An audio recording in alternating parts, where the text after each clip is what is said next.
উনি এইভাবে আমাদের চলে যাবেন কেন এটা মানতে কষ্ট হয়, কেননা ওনাকে ফ্যাসিস্ট আওয়ামী লীগ এই 17 বছর সুপরিকল্পিতভাবে ওনাকে অত্যাচার নির্যাতন করে ওনাকে আজকে আমাদের মাঝে এত দ্রুত নিয়ে চলে গেল। হায়ার মতো আল্লাহর হাতে, কিন্তু ওনার প্রতি যে নির্যাতন হয়েছে, যে অন্যায় হয়েছে, আমার মরহুম পিতার সাথে আপনারা চলাচল করেছেন। আমি আপনাদের সাথে যতদূর সম্ভব থাকার চেষ্টা করি। আর ঘাগুটিয়ে আমি যেখানে যাই আমি কিন্তু অন্য কোনো কথা বলি, কারণ আমি আপনাদের সন্তান। আমার বাবার কবর এখানে, আমার মার কবর এখানে, আমার দাদা দাদির কবর এখানে। আর আল্লাহ যদি লিখে রাখে তাহলে আমি মারা গেলে আমার কবর এখানে হতে হবে। আপনাদের সন্তান আমি, কাজে আপনাদের কাছে আমি চাই বলে আমি কেমন কথা চাই দোয়া চাই আপনাদের কাছে।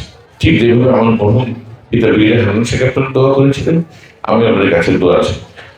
এবং আমরা সবাই মিলে দোয়া করি তাহলে যে আমরা সিদ্ধান্ত নিতে চাইলে ভুল না করি।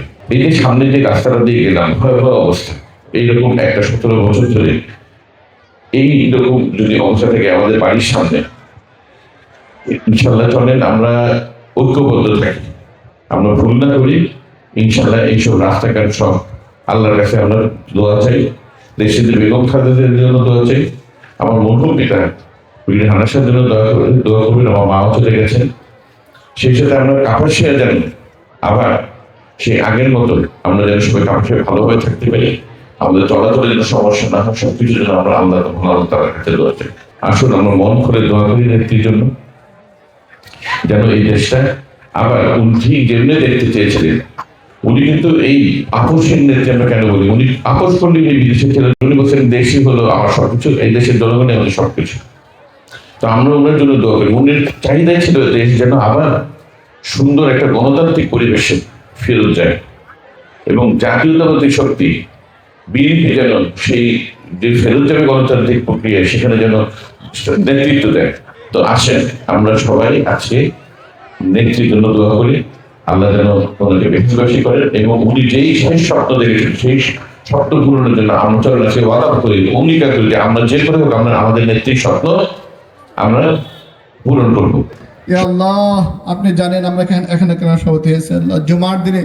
আল্লাহ আমাদের আল্লাহ পরম শ্রদ্ধেয় মরহুমা বেগম খালেদা জিয়ার শরণার্থে আল্লাহ ওনার আল্লাহ উনি আল্লাহ আপনি নিয়ে গেছেন ওনার আল্লাহ শোক দিবস উপলক্ষে আল্লাহ আমরা সূরা ফাতিহা পড়েছি, সূরা ইখলাস পড়েছি, দুটো রাস্তা করেছি। আল্লাহ এর সবটুকু আমাদের প্রাণ প্রেরণ রোজে পৌঁছায় দেন। পৃথিবীর প্রথম থেকে আজ পর্যন্ত যত মনোনাথ কবরের সহিত আল্লাহ প্রত্যেকে রূপের উপর সবটুকু পৌঁছায় দেন। আল্লাহ বিশেষ করে আল্লাহ আমাদের দেশে ইতিহাস বিশেষ করে ওনার জন্য আল্লাহ সারা বিশ্বে এমন বড় জানাজা কোথাও হয় নাই, কোনো মহিলার জানাজা। যে মহিলা তো ভালো ছিল আল্লাহ ওনার একটু নেক আমল হয়েছে, আল্লাহ ওনাকে জান্নাতে উঁচা মাকাম দান করেন। আল্লাহ এতক্ষণ যাবত যে কথাগুলো বলা হয়েছে আমাদেরকে এই কথার উপর চলার তৌফিক দান করেন। আল্লাহ বিশেষ করে রিয়াজ ভাই এখানে বসে কথা বলছে, আল্লাহ রিয়াজ ভাইয়ের মনে বসলে আপনি কবুল করেন। আল্লাহ আমাদের বিশেষ করে আল্লাহ আমাদের আল্লাহ রিয়াজ ভাইয়ের পিতা অনেক ভালো মনের মানুষ ছিলেন। আল্লাহ আমাদেরকে অনেক জায়গায় আল্লাহ আমাদেরকে আল্লাহ পুরস্কৃত করেছেন। আল্লাহ আল্লাহ ওনাকে জান্নাত উচ্চ মাকাম দান করেন। আল্লাহ বিশেষ করে শহীদ প্রেসিডেন্ট জিয়াউর রহমান সহ আল্লাহ ওনার আল্লাহ মরহুমা খালেদা সহ আল্লাহ আল্লাহ তারা জীবিত আছে তারা হায়াত দান করেন। বিশেষ করে আল্লাহ তারেক রহমানকে আল্লাহ কবুল করেন। আল্লাহ আমাদের দেশের জন্য কবুল করেন। আল্লাহ আমরা জানি জুমার দিনের দোয়া কবুল হয়। আল্লাহ হাজারো মানুষ এখানে শুধু আল্লাহ পুরুষ না, মা বোনরাও আছে, শুধু বাচ্চারাও আছে, আল্লাহ মুরব্বীরা আছে, আল্লাহ অঙ্গ সংগঠন যত নেতৃবৃন্দ সবাই আছে। আল্লাহ আল্লাহ অনেক মানুষ এখানে জান্নাতকে আপনি কবুল করেন। আল্লাহ বিশেষ করে আল্লাহ জান্নাতের উচ্চ মাকাম দান করেন। আল্লাহ বারবার বিপদমুক্তি হয়েছেন। আল্লাহ আল্লাহ মানুষের আল্লাহ নয় মনে কিটি আল্লাহ অন্তর থেকে কত মানুষ থেকে আনতেছে, এখন কোরআন তেলাওয়াত করতেছে, তাসবিহ পড়তেছে। অনেক মামলারা কোরআন তেলাওয়াত করছে, সূরা ফাতিহা পড়ছে আর সূরা ইয়াসিন পড়ছে। আল্লাহ পুরো কোরআন খতম করছে।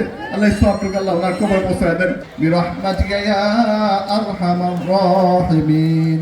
আসসালামু আলাইকুম।